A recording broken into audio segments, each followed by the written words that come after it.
Alright, magandang araw po sa ating lahat.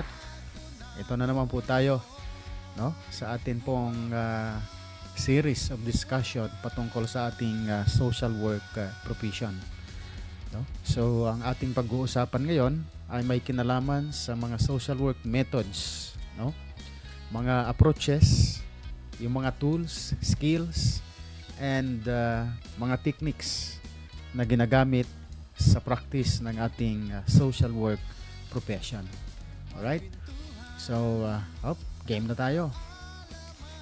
And we need to acknowledge the authors ng ating lecture ngayon or topic mula sa kay Leonora S. de Guzman.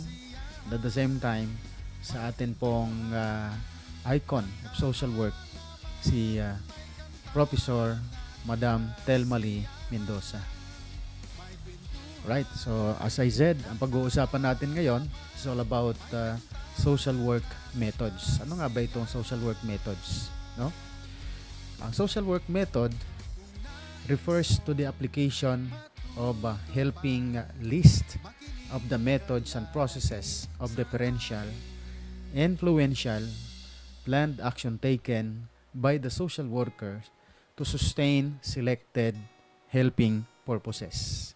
So, ayon sa definition, itong social work method of intervention ay nire-refer sa application ng helping list of methods. Ano ba itong helping list of methods? Marami kasing methods eh.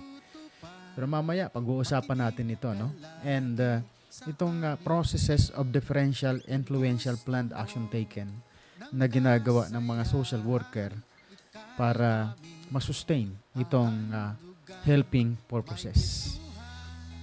Ito ay may kinalaman, no, sa change-inducing and resource-providing action. Ano ba itong change-inducing? Siyempre, gusto natin magbigay ng pagbabago, ika nga, mabigyan ng solution yung problem ng isang individual, no? At ang social worker ay naghahanap ng mga resources, no? Para sa kanyang pag-aksyon sa mga problemang naidulog sa kanya. Ang social work method, no, ay nakaklasify ito sa dalawang bahagi, no? Ang una dito, itong primary or direct method, kung saan ang social worker ay engage directly with individuals, groups, and communities. So, may direct touch, no, sa ating mga clientele beneficiaries. Ito yung primary or direct method. Ang pangalawang method of social work, itong secondary or indirect. This is a social worker does not deal directly with clients. So, ibig sabihin, hindi po nag-handle ng direct touch ang atin pong social worker, no? Indirect lamang po ang kanyang ginagawa. Maybe hindi siya assigned to do case study, pero gumagawa siya ng pagtulong sa opisina para maipaabot, no, ang mga direct services sa client. Yan po yung sinasabi nating direct, indirect. Mamaya himay-himayin natin ito, no? Sa primary or direct methods, sometimes also known as micro social work practice, no? These are casework or working with individuals. Tandaan po natin ha, ito yung primary or direct methods ng social work practice, no? Kagaya ng casework or sabi sa book ni Leonora de Guzman, itong working with individuals, no? Sa group work, kay TLM, kay Leonora de Guzman naman, itong working with groups, no? And then community organization or community work, no? So itong tatlo na ito refers to primary methods na direkta na ginagawa ng mga social worker. Right. Pag-usapan natin itong social casework as part ng direct method of social work. So, social casework, it is an individualized form of helping people cope with personal problems, essentially on a one-to-one basis. These problems usually involve a deficiency and an impairment or a breakdown in psychosocial functioning. So, kung makipansin nyo, ang social casework is individualized treatment ito, no? Individualized strategy in helping person in problem situation, no? Para makope niya yung kanyang mga problems, and ito ay isinaalang-alang para sa one-on-one intervention or practice, no? Kumbaga, ako ang social worker and mayroong isang kliyente, mag-uusap kami at tanungin ko siya kung ano yung kanyang mga problems at ano din ang gusto niyang mangyari, and then I will facilitate the interventions, no? Yung kanyang problem para maalis itong mga impairment or breakdown ng functionality bilang individual or group, no? Ayon kay Richmond concept of casework, treatment involved the use of resources to facilitate individuals' adjustment to social living, to assist clients to understand their needs and possibilities, and help them work out their own treatment programs.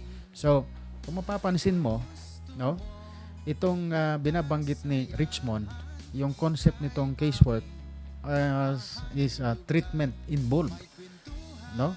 May mga kasama ditong resources para ma-facilitate natin yung progress or adjustment itong individual sa social living, no?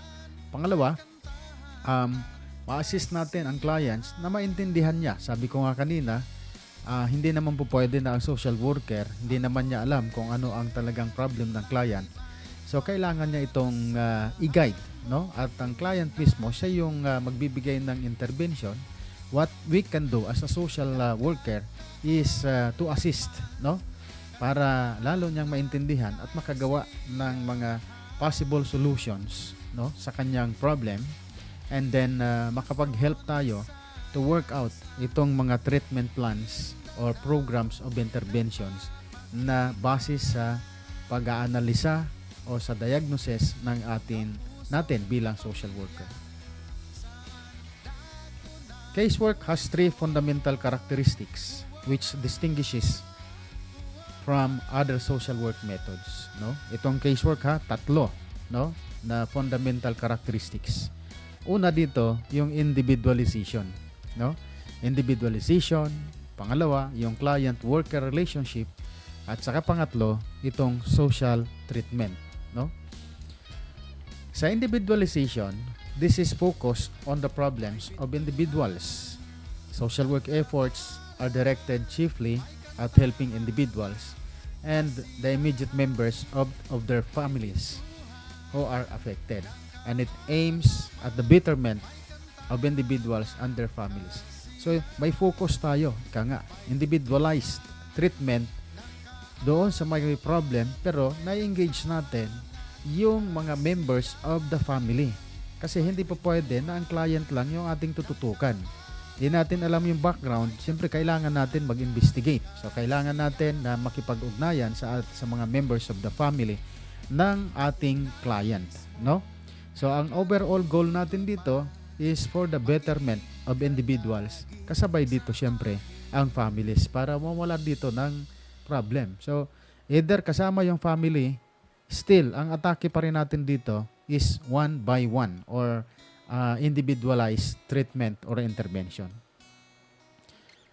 This method has, for its philosophical base, the right of human beings to be treated not just as human, but as this human being with his personal differences. Siyempre, may mga personal differences ang bawat tao, di ba? So, but ang mahalaga dito, mapaglingkuran natin siya based on the right, no? yung right of human being na kanyang hinihingi bilang human, no? Sa client-worker relationship, this is also called the helping relationship naman. And relationship must be close, sympathetic, and meaningful. The Filipino clients find it easy to enter into helping relationship when they feel accepted of their pagkatao. Totoo naman po ito, no?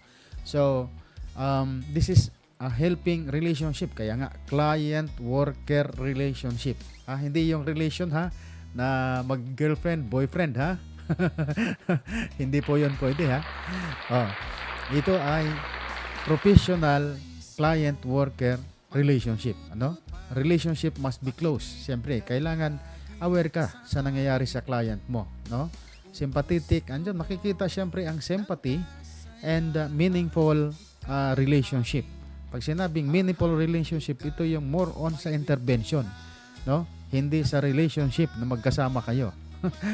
So, ibig sabihin nun, hindi dahil sa madali tayo naka-adjust, nagkaroon na ng close relationship, ay magkakaroon na po ng more than the relationship na pinapakita ng social worker at ng client. So, hindi po. Professional lamang po ito. Okay? Social treatment. Ito yung pangatlo, no? This refers to the activities and services that the social worker uses to help individuals with their problems, no? Siyempre, sabi nga natin, mga aktibidades, no? Mga serbisyo na magagawa o ginagawa ng social worker, no? Or ginagamit niya para matulungan ang isang nangangailangang individual base sa kanyang problema. Sa group work and community work, ito ay tinatawag na program or intervention. Sa group work, program or intervention, no? Pero tandaan po natin that the heavy influence of medicine, psychiatry, and psychology on the term treatment. Itong treatment, kasi ang ginagawa natin, hiram natin itong word sa mga doktor, no? Psychiatry, itong tinatawag nating treatment. Pero mayroon tayong tinatawag na treatment plan. Pero basic lang ito na ginagawa ng social worker in finding solutions, no? Or plotting solutions with the problems, no? With the client na lumapit sa kanya. Okay, so punta tayo ngayon sa social group work. Kanina pinag-aralan natin itong social casework. Puntahan natin ngayon itong social group work. Social group work, it is a method through which individuals and group are helped by a social worker through the use of group activities and programs. Alam nyo, itong group work ay bibihira ang nagpa-practice nito. Karamihan sa mga social workers, they are practicing casework and community org, no? Community organizing. Sa social group work, napakabihira ito. And matatagpuan ang karamihan itong practice, no? Dito sa mga centers and institutions, no? O mga residential care facilities. Minsan mayroon din sa community, kaya pag mahusay ang atin pong social worker mag-manage ng time, no? So, nangyayari ito doon sa mga social sa mga group, no? Mga group of client na with similar concerns para sila ay sabay-sabay magkaroon ng realization, solution, at the same time empowerment. So there are 3 models nitong social group work. Itong social goal model, the remedial or therapeutic model, and the third one is the developmental model. Take note. Social goal model, remedial or therapeutic model, and developmental model. Alright, pag-usapan ho natin ito. So, dito sa social group work, ang tawag sa atin dito ay group worker or ang social worker, tinatawag siya dito na group worker and must have knowledge and skills of both human behavior and group dynamics. Kailangan may alam ka talaga dito. Group work, kasi group worker ka. Ibig sabihin, marunong ka mag-facilitate ng problem ng grupo at marunong ka. Magaling ka rin magbigay ng solution sa mga problems nila using your skills and strategies, ano? All right. So there are three views of how groups effect change, no? Ano ba ito? Yung group as medium of change, the group as target of change, and the group as agent of change. Ang madalas natin napapakinggan, itong agent of change, itong group as agent of change. Pero nakakaligtaan natin na mayroon pang dalawa. Ito yung medium, pangunahin, no? Medium of change at itong grupo na talagang pinaka-target para sa pagbabago. Alright? Now, puntahan natin ngayon yung community organization. No? Ano naman itong community organizing work? No? This refers to the involvement of local citizens, including the clients themselves, in the promotion of community welfare.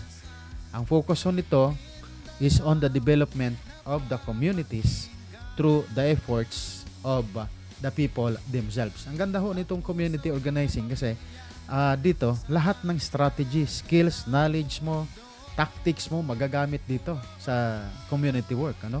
Iba-iba ang klase ng mga clientele dito. Nandyan yung sectoral clientele, nandyan din yung mga pwede ka magawa ng grupo, ang encounter mo din yung individual, no? At marami pang iba, no? Ang goal mo dito is really empowering themselves, an empowered community, no? So, kaya maganda itong community organizing. Marami dito magagaling, mahusay na social worker, ano?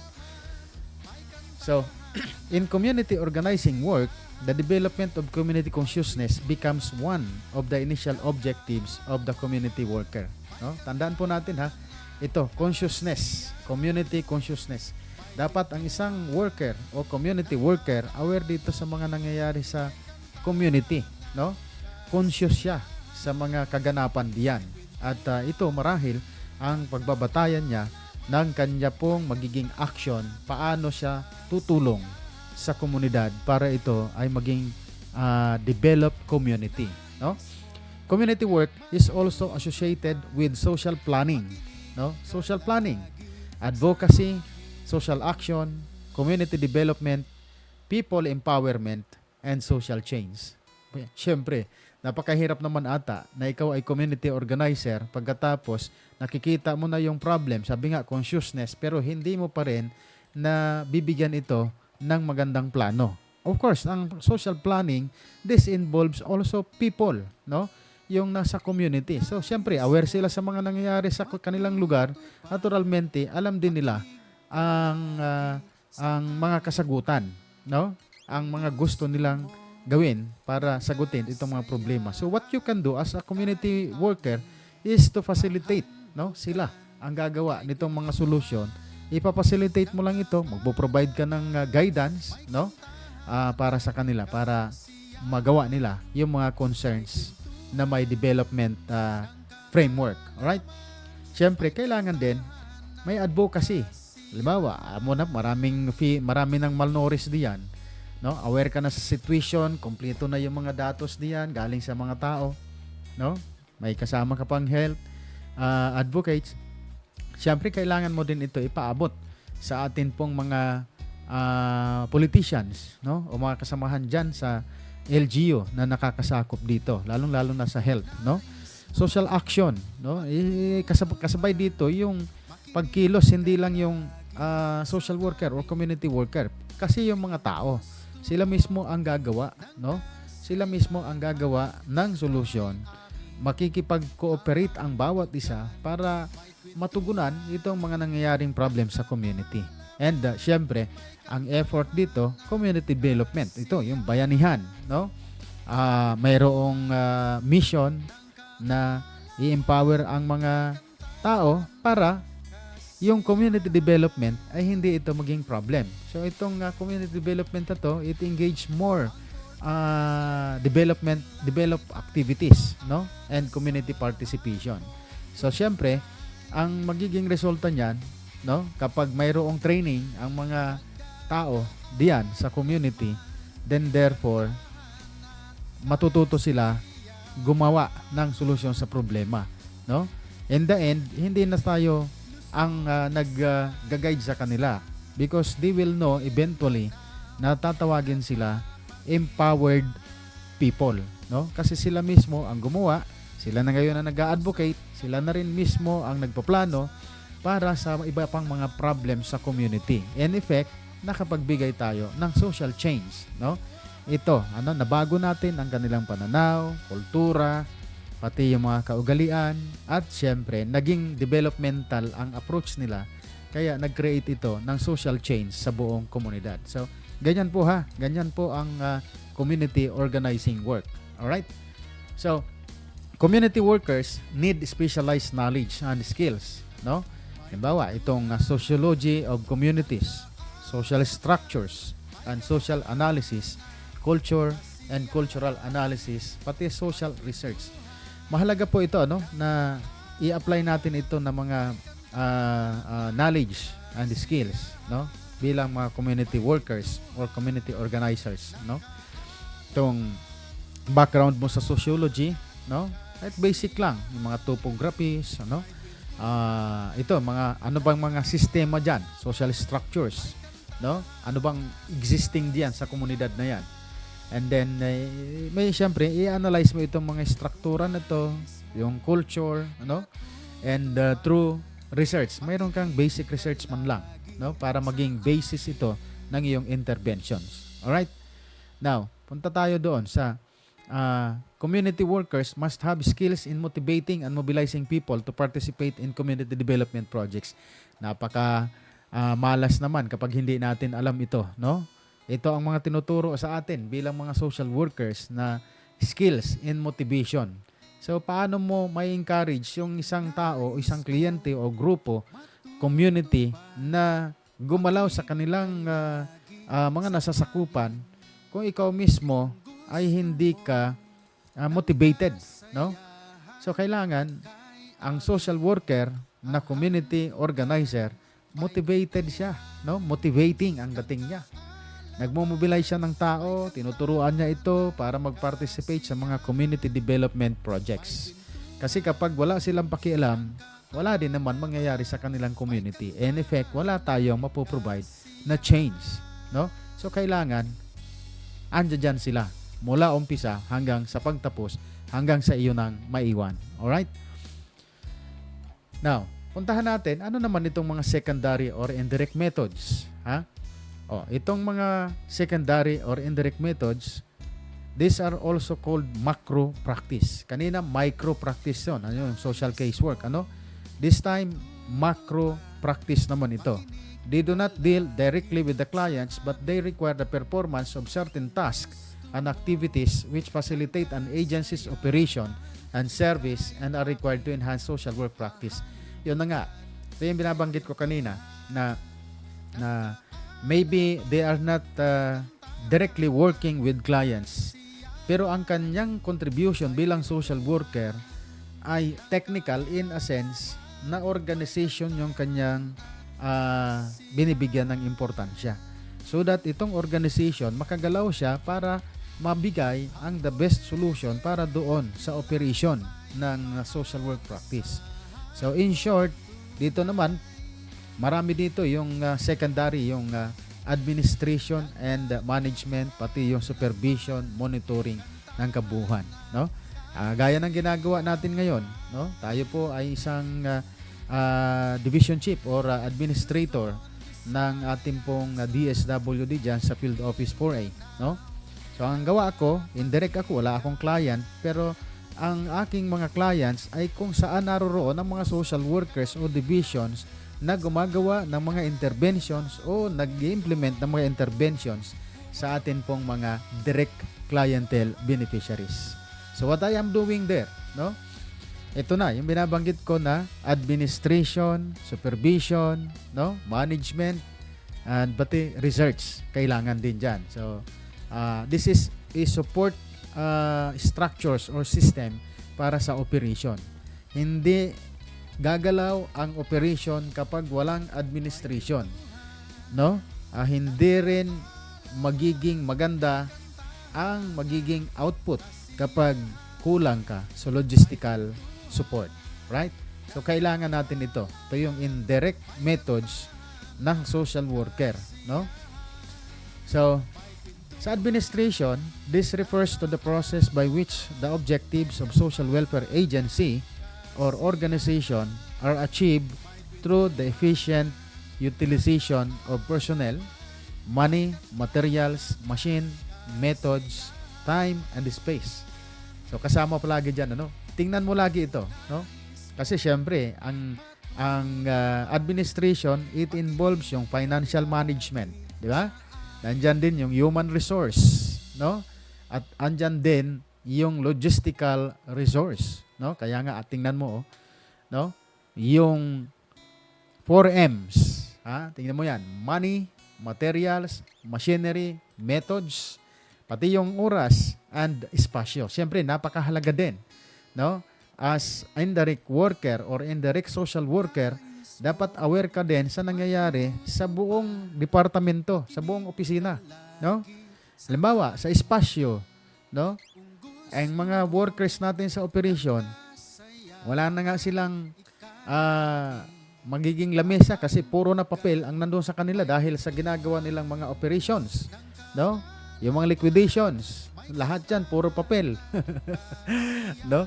So dapat aware tayo doon, no? Ang social worker sa admin side, no, sa secondary side, aware siya dito, no? Mga espasyo, paano yan?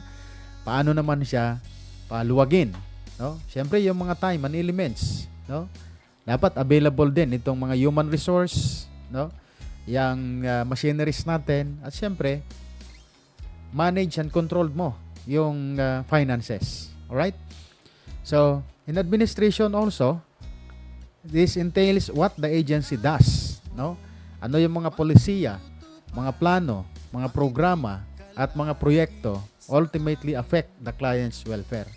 No? Siyempre, kapag, halimbawa, sa security measures, no? Siyempre, kailangan natin protektahan ng ating agency, no? Yung sariling opisina. Kaya kailangan natin mag-hire ng mga security, no? Security personnel. Pangalawa, yung mga policies na yan, siyempre, ang mag-i-implement yan, yung security. What the social worker can do is to guide, implement, orient, briefing itong mga security guards para ma-implement nila yung security measures, no? Bahagi siya ng support sa atin pong operation, no? Sa mga programa and projects na nakakaapekto sa atin pong mga kliyente, no? So, napakalaki ng papel natin, no? For example, ito pong mga logistical like vehicles, no? Siyempre, kailangan magta-travel yung client, no? At ang social worker, attend ang court hearing. Wala silang means, transportation. So, tayo, na nasa admin side, kung ikaw ay social worker, dapat alam mo kung paano yan tugunan, no? Alright. Next, mayroon tayong processes involved in administration, no? Proseso ha. Number 1. Unang-una, itong formulation of policy and its translation into operative goals. Sabi ko nga kanina, nakikita mo na ang problema sa operation. Base na rin ito sa feedback, sa evaluation, at sa report ng mga operating persons. Kasama dyan yung mga social workers and other technical workers. So, ang gagawin mo, no?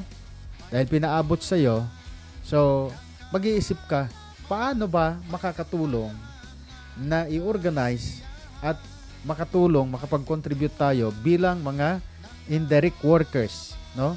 Dito sa operation. Ayan. So, ito naman yung mantra natin.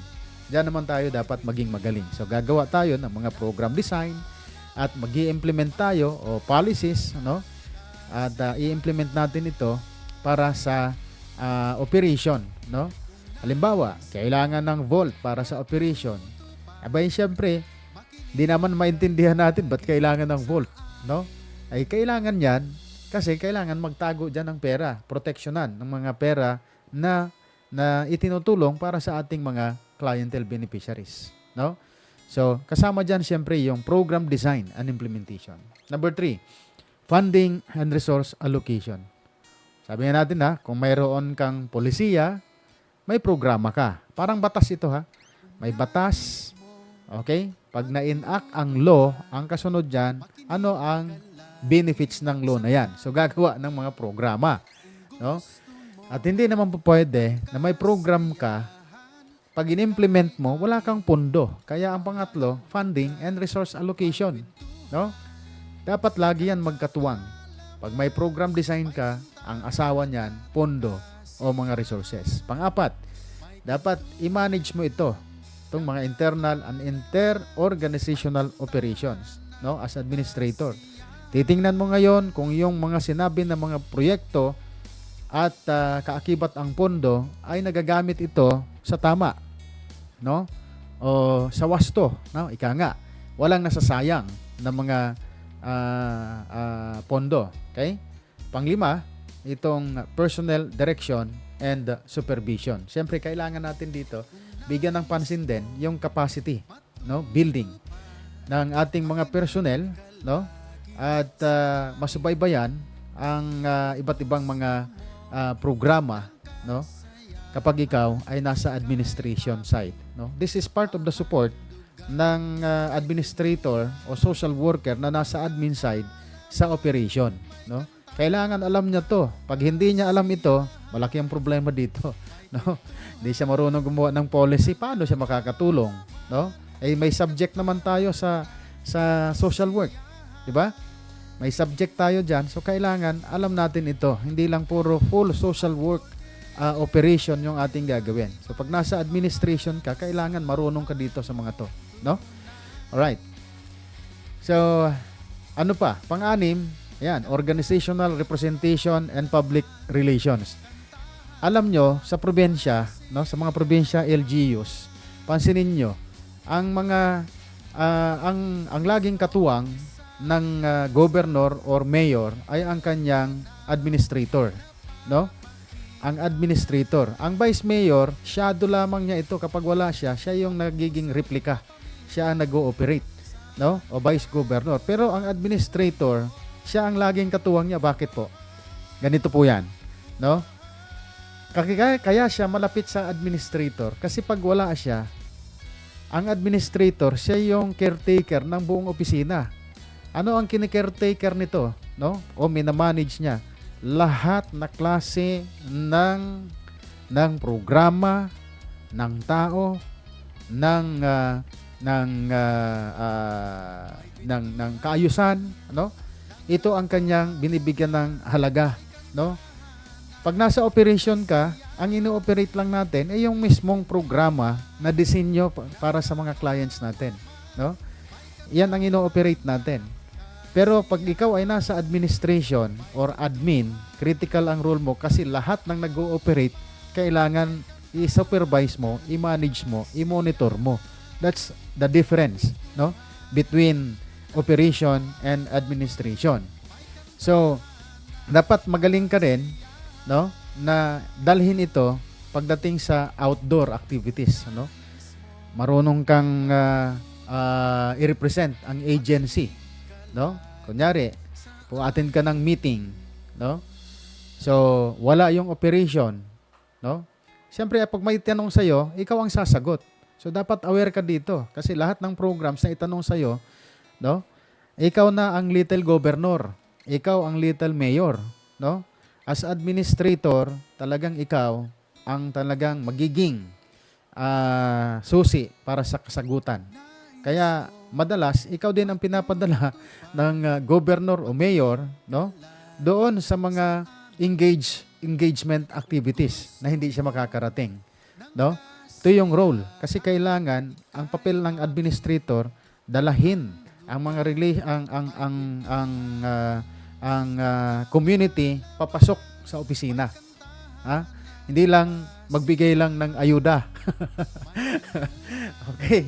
Alright. Pampito, community education. Ayan, napakaganda nito ha sa proseso ng administration. And pati itong monitoring and evaluation.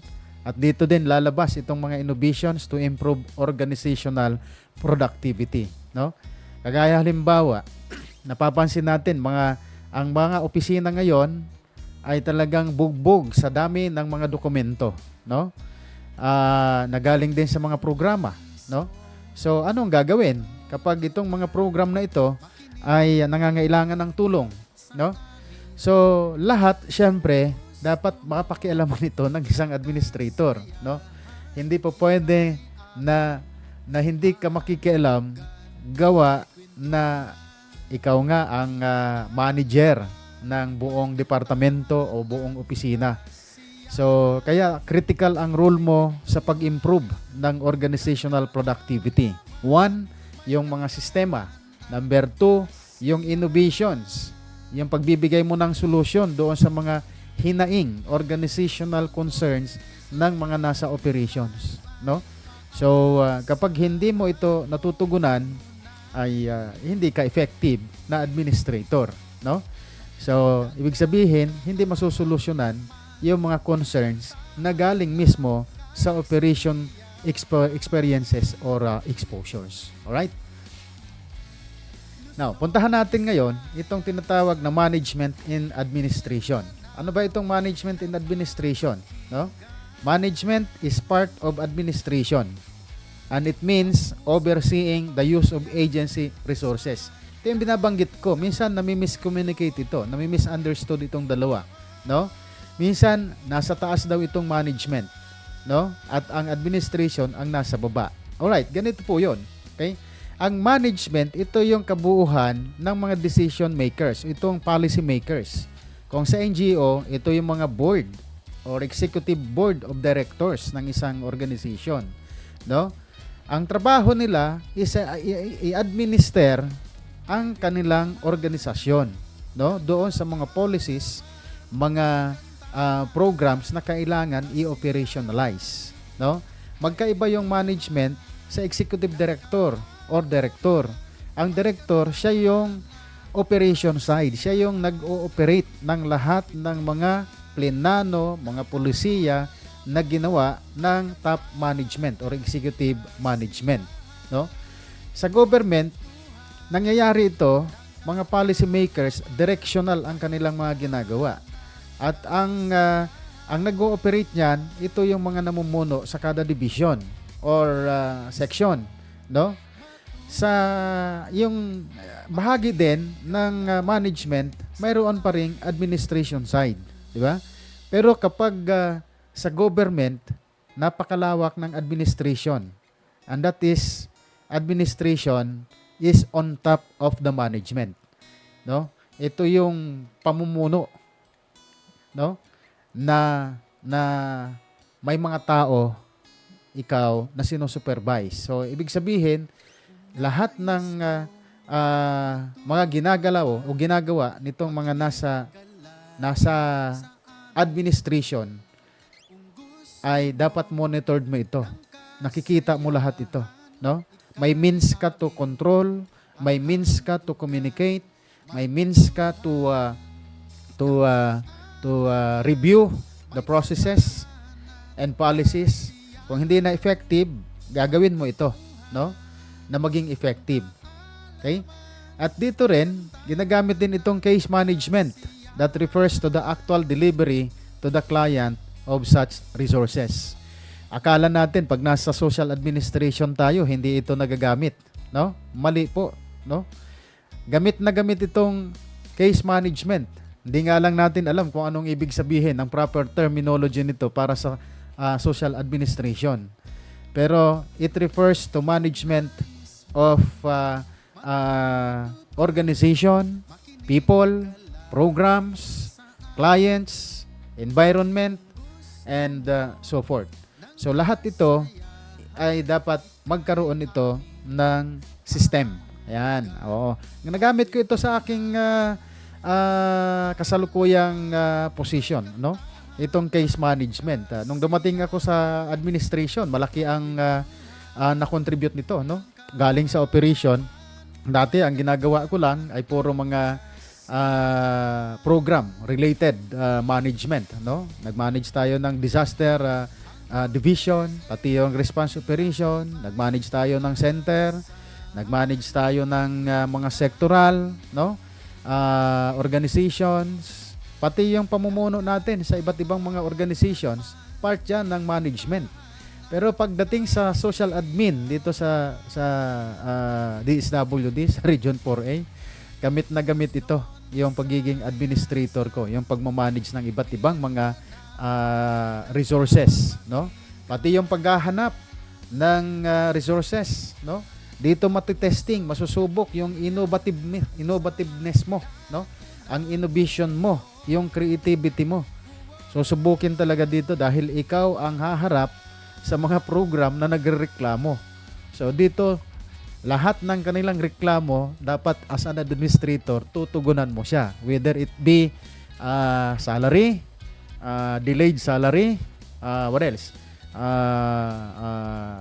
Ano ito? Yung mga late sa pagpasok, no? So, solusyon mo na lahat. O kaya, delayed ang mga funding support, walang pondo. Ikaw lahat ang gagawa nito. No, hindi yung program. Because it defined the role between the programs and the administrator. So, nandoon ka sa pagbibigay ng solution doon sa concerns ng mga program people, no? So, yun ha. Kaya ang case management, gamit na yan. Ang kaibahan nga lang dito, sa inabutan ko, wala silang sistema before, no? Hindi sila nagdo-document. So, nung dumating ako dyan sa as administrator, ay ni-require natin na ang lahat ng mga tao doon sa administration side, no? Ay mayroon din silang documentation. Halimbawa, yung proseso ng procurement, hindi lang po pwede yan na gawa ka lang ng purchase request, okay na. Hindi yan ang tamang proper, no? Dapat mayroon ka dapat na simple proposal. Bakit kailangan mo mag-procure ng kunyari, mag-procure ng gasolina ng mga sasakyan, no? Ay sa gobyerno hindi po pwede yan. Hinahanap ang kasuluk-sulukan, maliliit na dokumento. So yan ang inabutan natin. Sabi ko, kung sa program hinihingian nyo kami for every peso na bibitawan, kailangan mayroong simple proposal. Ay bakit sa admin wala? So yun. So kasama ho yan sa atin pong binigyan ng pansin, ano? Alright. So marami pang iba, no? And syempre, ito, no, as part na rin ng administration itong research, no? It refers to systematic investigation, inquiry, and study of a problem for the purpose of adding more knowledge to already existing ones in a form that is communicable and verifiable. Social work research is to produce knowledge for social work use, application, and practice. So, bahagi din ito ng secondary role natin, itong research. Dapat nga, mahusay tayo dito kasi as administrator, as a manager, kailangan na ho nating pag-aralan, no? Yung mga concerns ng programa at yung mga policies ng organizations, aware tayo dito, no? Yung mga system, procedures, karamihan kasi diyan ng mga concerns nila, yung mga procedural, no? Sometimes hindi nasusunod, marami daw mga beneficiaries, no? Nagrereklamo. So procedural ito. So itong mga to, ginagawa ito ng program, pero kailangan katuwang din ang isang administrator sa isang organization sa mga ganitong pag-aaral, no?